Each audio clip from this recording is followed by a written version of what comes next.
Olá pessoal, chegamos agora à nossa última aula da série Educação Física no Brasil, né? Foi dividida em duas unidades didáticas, o corpo na história e a educação física no Brasil. Né? Na aula de hoje nós vamos conversar um pouco sobre a educação física psicomotricista, né? Ou a educação física que se vinculou à psicomotricidade. Pois bem, na aula anterior, né, nós vimos um pouco das características da educação física pedagogicista e competitivista, e nós vimos um pouco sobre o contexto histórico compreendido entre 1945 e 1985. Né? No entanto, esse período ele não foi o único, né? Ele não foi homogêneo, né? Também houveram resistências, né? Mas não muito evidentes.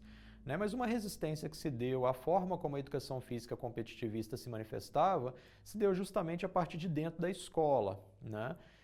Então, a partir dessa aula, nós vamos tentar identificar as características da chamada educação física psicomotricista e analisar o contexto histórico de desenvolvimento da educação física psicomotricista. Né? Uma contextualização. Nós temos um rápido crescimento das teorias psicomotoras a partir de 1960, principalmente ali representados pelo Jean Lebouche, o francês, e nós temos um progressivo enfraquecimento da ditadura militar e de seus modelos de governo e educação ali a partir dos anos finais de 1970. Então, nesse contexto, a psicomotricidade surge como uma possibilidade de uso na escola. Né? No entanto, o uso que foi feito da psicomotricidade na educação física não representa a psicomotricidade. Então, a psicomotricidade existe independente da educação física, ela tem uma função independente da educação física. Então, nós vamos dividir a discussão aqui em dois momentos, né? O que é a psicomotricidade, as suas características, e depois como que se deu a relação dela com a educação física na escola, porque as coisas não se relacionam tanto. Então, a psicomotricidade ela é representada por uma associação estreita entre o desenvolvimento da motricidade, inteligência e afetividade. Então, as várias dimensões do ser humano estão interligadas nesse sentido. A reeducação psicomotora passou a ser dirigida, a partir da década de 60, a crianças que apresentavam algum déficit, né? Então, alguma deficiência no seu funcionamento motor e não governavam eficazmente o seu corpo, né? O que ocasionava uma série de problemas no seu meio social. Né? Já próximo da década de 70, né, surgem os trabalhos da chamada educação psicomotora pelo Jean Lebouche, né, que desde 1966, em seu livro A Educação pelo Movimento, tinha como objetivo inicial sensibilizar os docentes, né, os professores do primeiro grau, ou seja, séries iniciais e finais do ensino fundamental, ao problema da educação psicomotora na escola. Ou seja, ele queria sensibilizar os professores a estarem atentos, né, aos sinais que a criança dá desses déficits, né, que ela apresenta. Bom, o Pierre Vaillet, ele vai dizer, né, que a educação psicomotora é uma ação pedagógica e psicológica que utiliza os meios da educação física ou o movimento corporal, né, porque o movimento corporal não é exclusivo da educação física, né, outras áreas do conhecimento também podem utilizá-lo, com o fim de normalizar ou né, melhorar o comportamento da criança. Eu queria chamar a atenção de vocês para essa fala, né, a fim de normalizar. Tudo aquilo que é normalizado segue então uma ideia de norma. Né? Então, qual que é a norma? Né? Qual que é a regra no que diz respeito ao desenvolvimento da criança? As estruturas psicomotoras, né, chamadas estruturas psicomotoras, elas se dividem em locomoção, manipulação e tônus muscular, né, que interagem com as chamadas habilidades, né, que é a organização espaço-temporal, as coordenações finas e amplas, ou fina e grossa, como se diz hoje, coordenação óculo-segmentar, óculo-manual, óculo-pedal, equilíbrio, lateralidade, ritmo e relaxamento. Então, a ideia do movimento seria para desenvolver essas características, essas habilidades na criança. Né? Como é que se deu a relação entre educação física e psicomotricidade? Né? Passou a haver um vigoroso envolvimento da educação física com as chamadas tarefas da escola, né? Com o desenvolvimento da criança, com o ato de aprender, com os processos cognitivos, afetivos e psicomotores. Né? Seria como dizer que descobrimos naquele momento que estávamos na escola para algo muito maior, né? Que era a formação integral da criança e não para talvez formar alguns atletas. Né? Busca-se então desatrelar a atuação escolar do professor de educação física da instituição esportiva. Né? valorizando não só o processo de aprendizagem, né, e não mais somente a execução dos gestos esportivos. No entanto, né, apesar dessa aparência positiva que todo esse contexto tem, a educação física ela passa a ser apenas um meio, né? Então, assim, o movimento como um meio para aprender ou para corrigir dificuldades de aprendizagem. Mas aprendizagem de quê? Né? Então, a educação física ou o movimento passa a ser apenas um meio para aprender matemática, língua portuguesa, história, geografia, ciência. Era um meio de socialização também. Né? Então, enquanto a educação física e higienista tinha ginástica como característica, que é uma coisa específica da educação física, enquanto a educação física eugenista, ela tem a ginástica como característica central, como elemento de intervenção no corpo, né? Mantendo aquilo que é específico da educação física. Enquanto a educação física competitivista tinha a formação esportiva como elemento central, né? Tendo o esporte como uma coisa específica da educação física, a educação física psicomotricista, ela colocou o movimento como meio para desenvolver outras aprendizagens que não aquelas ligadas ao que há de específico na educação física, né?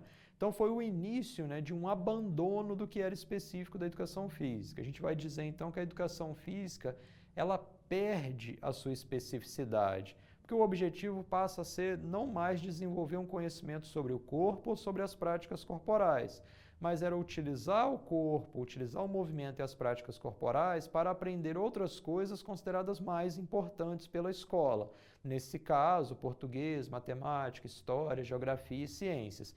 E esse pensamento ainda marca muito a prática da educação física na escola, principalmente na educação infantil e nas séries iniciais, onde os professores regentes, eles tentam determinar o que a educação física deve fazer e o como ela deve fazer nas aulas, para contribuir para o desenvolvimento de habilidades cognitivas. Né? Por que isso acontece? Né? Por que a gente vai dizer que a educação física perde a sua especificidade? A educação psicomotora na pré-escola e nas séries iniciais do ensino fundamental, ela passa a atuar como uma prevenção. Né? Então, a tentativa de prevenir possíveis problemas futuros. Ao invés de tratar os déficits de desenvolvimento, ela passa a ser tida então como uma forma de prevenir. A má concentração, confusão no reconhecimento das palavras, confusão com letras e sílabas e outras dificuldades relacionadas à alfabetização. Tudo isso passa a ser tratado a partir do movimento. As noções de esquema corporal, tempo, espaço, ritmo, devem anteceder, então, a aprendizagem da leitura e do ritmo, né? Principalmente dos cálculos. Então, a educação física deveria trabalhar com essas habilidades para que, quando o sujeito chegasse na sala de aula, ele conseguisse desenvolver bem essas habilidades ditas mais importantes. Se a lateralidade não estava bem definida, ele não é capaz de seguir, por exemplo, uma direção gráfica de leitura ou de escrita, né? Ou mesmo iniciar a leitura da esquerda para a direita. Né? Então, esse modelo de criança universal desconhecia qualquer diferença entre gênero, etnia, classe social, entre outros. Né? Então, trazendo desde o seu surgimento, desde a sua gênese, uma ideia de movimento como suporte das aprendizagens de cunho cognitivo. Né? Então, a função do movimento corporal, das práticas corporais, era apenas oferecer esse suporte. Não tinha uma finalidade em si mesmo, mas só se justificava frente à importância das outras disciplinas. Né? Então, o movimento, neste caso, ele serve como um recurso pedagógico visando, né, o sucesso da criança em outros campos do conhecimento. Né? O movimento corporal em si, as práticas corporais, não são tidas como uma forma de conhecimento a ser valorizada. Nesse sentido, a gente pode dizer que o movimento corporal ele não é exclusivo da educação física. Se o professor de matemática quiser utilizar o movimento corporal como um recurso, como uma estratégia de ensino-aprendizagem, ele pode. Só que ele vai desenvolver isso com o objetivo de desenvolver habilidades da matemática. Quando a educação física faz isso, ela faz com o objetivo de desenvolver habilidades relacionadas à educação física. Então é muito diferente. Quando eu tenho que inserir na minha aula características relacionadas às outras matérias, eu deixo de estar desenvolvendo as habilidades da educação física para desenvolver outras habilidades que não a da minha área de intervenção. Então, tem aí a necessidade, né, de de dominar um arcabouço teórico, né, da psicomotricidade, né, que sirva ali para compreender, né, tanto os aspectos formativos da criança e da sua linguagem no que se refere ao movimento corporal, para antecipar, por exemplo, diagnósticos, né, para dizer, olha, essa criança está apresentando essa característica, então ela vai apresentar esse problema no futuro. Né? Só que esses diagnósticos acabaram se manifestando de uma forma muito preconceituosas, como aquelas crianças. Olha, esse menino tem um problema, essa menina tem um problema. Né? Então, tanto o professor de educação física quanto o professor de sala de aula passaram a fazer muitos diagnósticos na escola, coisas que não são da sua capacidade. Né? Na verdade, o médico deveria fazer esses diagnósticos, né? E todos eles relacionados sempre a um padrão de criança na qual aquelas que não se enquadravam eram logo classificadas então como indivíduos com dificuldades ou que mereceriam esse diagnóstico preconceituoso dos professores.